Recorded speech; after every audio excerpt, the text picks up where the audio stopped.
امید اس خوشی کا نام ہے جس کے انتظار میں مشکل وقت کاٹا جاتا ہے۔ تو یہ جو تکلیف ہے نا، ہر تکلیف ایک پہچان ہے اور بڑی تکلیف سے بچانے کے لیے آتی ہے۔ حضرت واصف علی واصف رحمۃ اللہ کا بڑا پیارا فکر ہے۔ مولانا وحید الدین رحمۃ اللہ نے پوری زندگی دین کی خدمت کی، اور وہ آخری بات جو انہوں نے کی نا کہ یہ میری زندگی کی آخری دریافت ہے کہ سب سے بڑی جو خیر ہے نا وہ پازیٹیو تھنکنگ ہے، سب سے بڑا شر نیگیٹو تھنکنگ ہے۔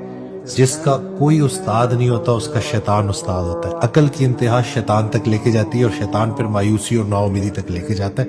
آپ کو زندگی میں کچھ بھی اچھا نہیں لگ رہا ہوتا۔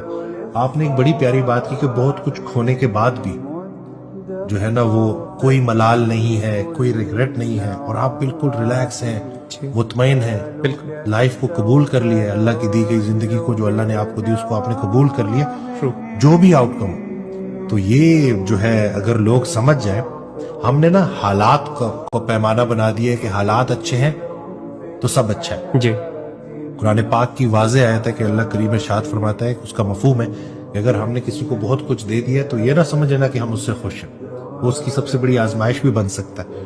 تو یہ جو اصل میں جو تعلق ہے نا جی کہ آپ کا جو اللہ کے ساتھ بانڈ سٹرونگ ہوا ہے اور آپ حال میں جینے لگے ہیں، اور آپ کو یہ یقین ہے کہ سب کچھ بہترین ہونے والا ہے، جو ہو رہا ہے صحیح ہو رہا ہے، جو ہوا صحیح ہوا، جو ہوگا صحیح ہوگا۔